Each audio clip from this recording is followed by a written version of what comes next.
Hey you guys, welcome back to my channel. Can I just say how much you guys freaking rock? I am loving your comments. I am loving getting to learn about you. I try to respond to as many of you as possible, especially the ones of you that are really struggling right now or going through a breakup or going through a divorce. And so I'm just so grateful for you. I love the community that we're building here. And I especially love you guys that are coming after the haters that come on here and start, I don't know, I just don't know why people feel the need to actually stop their day and leave nasty comments. I don't get it. I choose to live in a world that is not a hostile one. And I know that this is such a cliche, and I know that hurt people. So I get it. And I don't really want to respond to those comments because I try and look at where they're coming from, and maybe they're hurting. So, but I do get a giggle when somebody is just misogynistic and nasty, and you guys go to my defense. So thank you, especially a lot of you that are new here. Thank you so much. But I do want to address some comments that I was getting about my home. So after I did my house video, the tour of my home, you guys, I was really excited to show you my home because the intent was to make you feel like if you are getting a divorce and you do have to live on your own, that it's not a death sentence and you don't have to have a dark cloud over your head forever. Is it hard? Yeah, it's really fucking hard. Do you have to make changes and sacrifices? Yeah, you probably will. I did too. It may not look like that because I have created this beautiful space that I live in. And that's because honestly, after I left that marriage 8 years ago and I had been at home without a job for 10 years, I started my own staging business. So what that is I work with realtors and I help get the homes ready for the market when they go on the market to be sold. And I started that business because, I had to do something because I didn't have a job and don't get support. So that's a fallacy because a lot of the comments were, well, you're really lucky. You're clearly getting good support from your ex and we're in a position where you got a huge payout. So both of which are not true. I do not get support. I never did. I got support for 2 years while I was still in the matrimonial home. So what I had my lawyer do was apply to the courts to get me temporary exclusive possession of the matrimonial home because we were going through a divorce and living together. And I got a video on that. And that was hell. That was hell. It was horrible. I hated every second of it. It was so stressful. And so what I did do is I got temporary exclusive possession. You have to go to the courts for that. And the judge granted me temporary exclusive possession. And that's when he came in and backed up the moving trucks and took just about everything out of the house when he realized that he had to leave. It was a very toxic, extremely toxic and tumultuous situation. And so I got support for the 2 years that I was exclusively in the matrimonial home. When the house sold, and I had to sell my house, so, what I have now is beautiful. But listen, I had a beautiful home, cottage in the Muskokas, vacation properties in Florida. And so I had to downgrade and downsize as well. Now, I know that for a lot of you, and I get it, I am so grateful for what I have. And I know that a lot of you are not in the position where you can buy your own home after a divorce. And I understand that. Trust me, I do. I had the financial stress of, okay, I had just enough money. So my settlement was, I stopped fighting after 3 years. My lawyers cost me $300,000 and it was going to keep going. And so I just had to stop fighting. So I settled to get pretty much sort of half of the house. That's it. I got half of the house that I had money to put into another home. And so that's all the money I had. And I spent every nickel on my home. I knew that I could maybe just pay like half of what the house was worth and then mortgage the rest. But I didn't want to do that. I wanted to know and not have a financial burden or worry of having this huge mortgage. So I got just enough money that I could buy a home, and then that was it. There was nothing left. And so I had to figure out how to support myself. I hadn't had a job for 10 years. I was 50 years old. I was like, who's gonna hire me? And I always had this passion for interior decor my entire life. And so I thought, okay, you know what? I could maybe turn that into a job, maybe turn that into a business that people would actually pay me. So I had a girlfriend that was a realtor, and we had a conversation, and she said that she would hire me to stage her homes as long as I was, whoa! Yeah, okay. I'm not editing that out. I gotta be real here. So I just spilled my coffee all over the place because I'm sitting on a bench and I almost knocked it over. Anyway, she said that as long as I was certified, she would hire me to stage her homes. And so I started a business with a friend, and I have been staging now for 8 years. So I'm an interior decorator slash stager. Thank God that worked out, because that was my only source of income. And I was able to, because I had the house pretty much completely paid for. I didn't have a huge mortgage. I had like a tiny mortgage, and I didn't have a lot of expenses. But what you guys have to do and have to realize, even though I was fortunate enough, and I am super, super fucking grateful that I at least got that much that I could buy a home. But what you have to do, and what you have to realize is, you're going to have to create yourself a new normal. You're going to have to sacrifice. You're going to have to compromise. You're going to have to make cuts.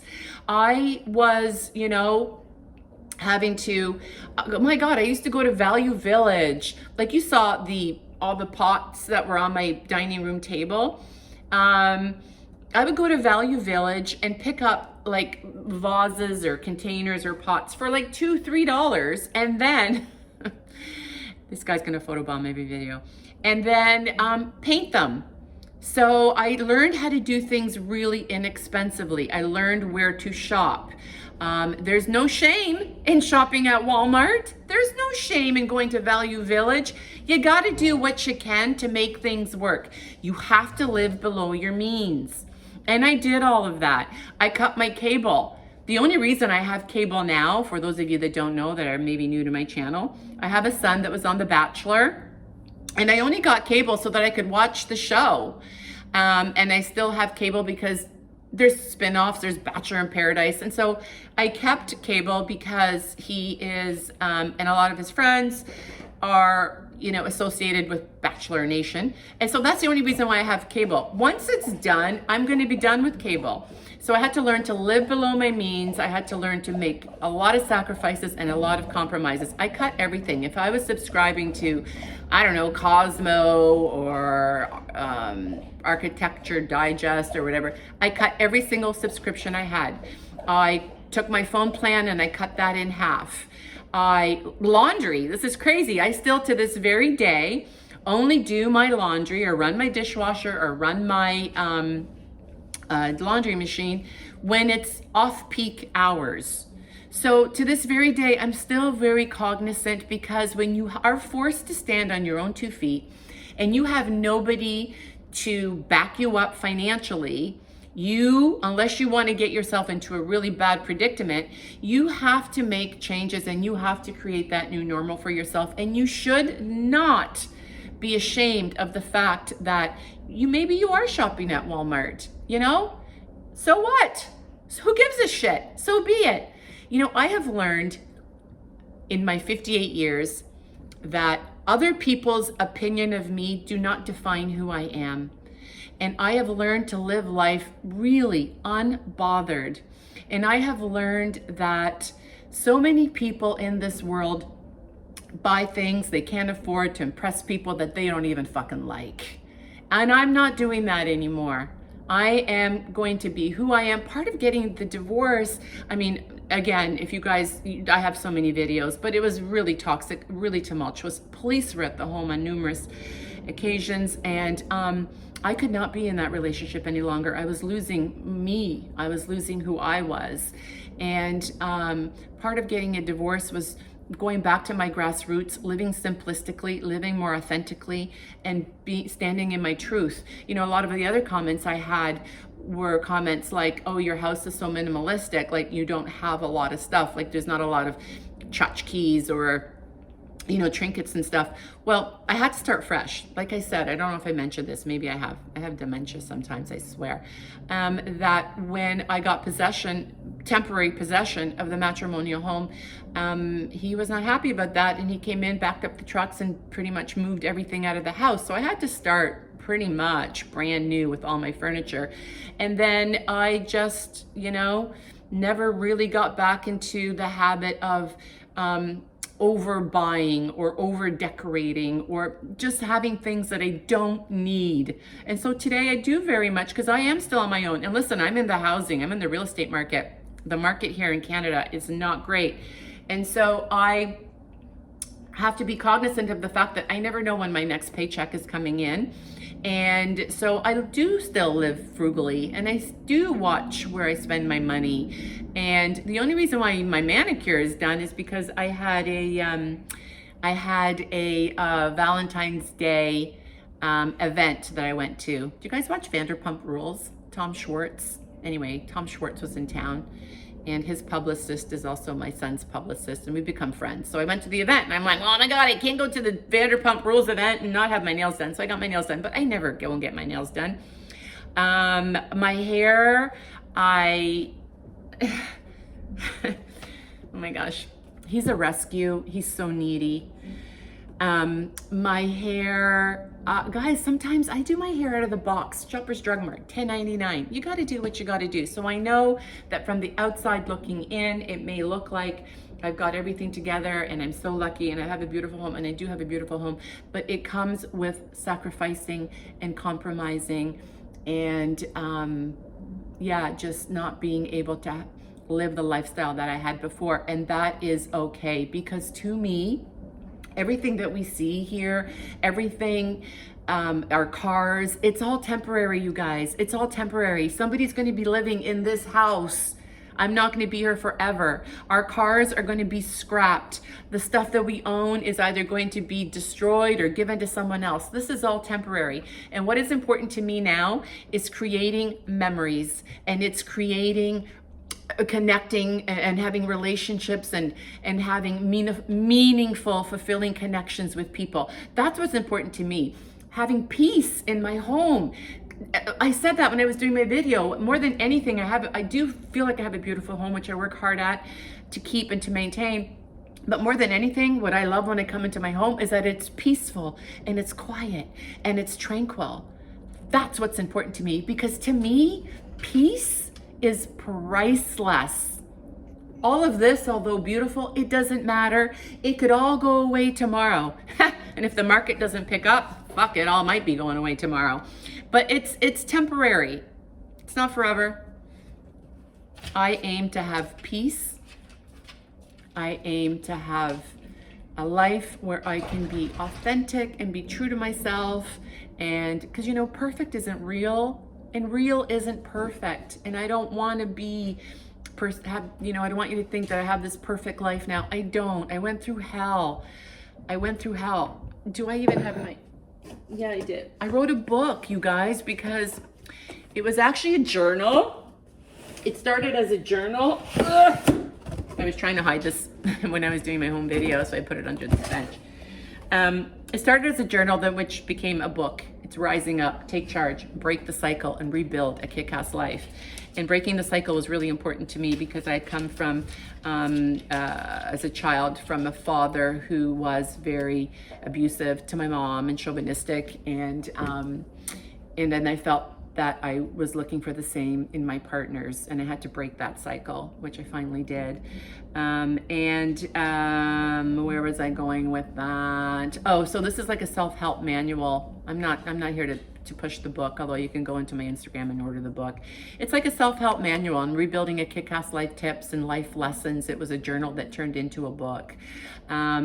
And so what's important to me now is really just living authentically, being real with you guys, and, you know, standing in my truth and reclaiming my voice. That's what I've done. I've reclaimed my voice, and I now am truly authentic, living just a more simple life.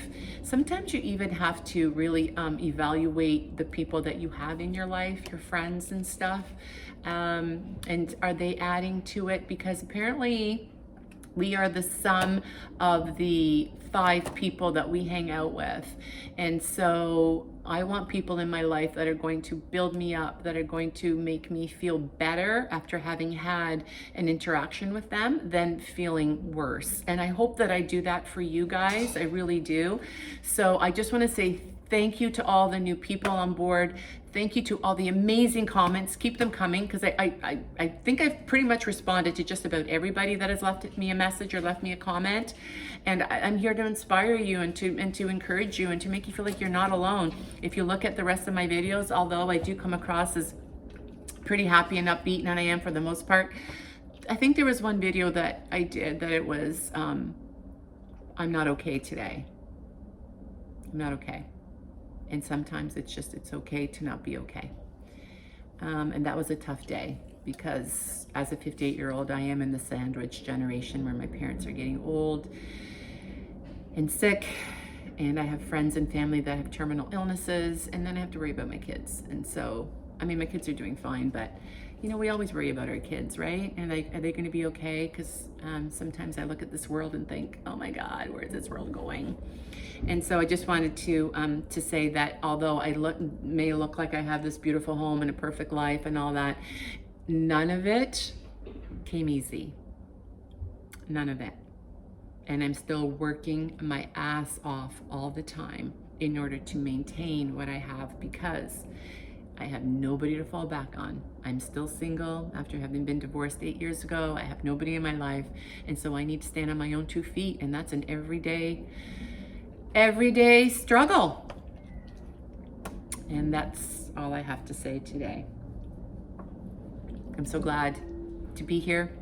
Check out my Instagram if you like, at Emily Moynes or Mama Moynes. And that's where we have also another amazing community, mostly of women. I'm going to say that probably the people on that Instagram community are probably 95% women.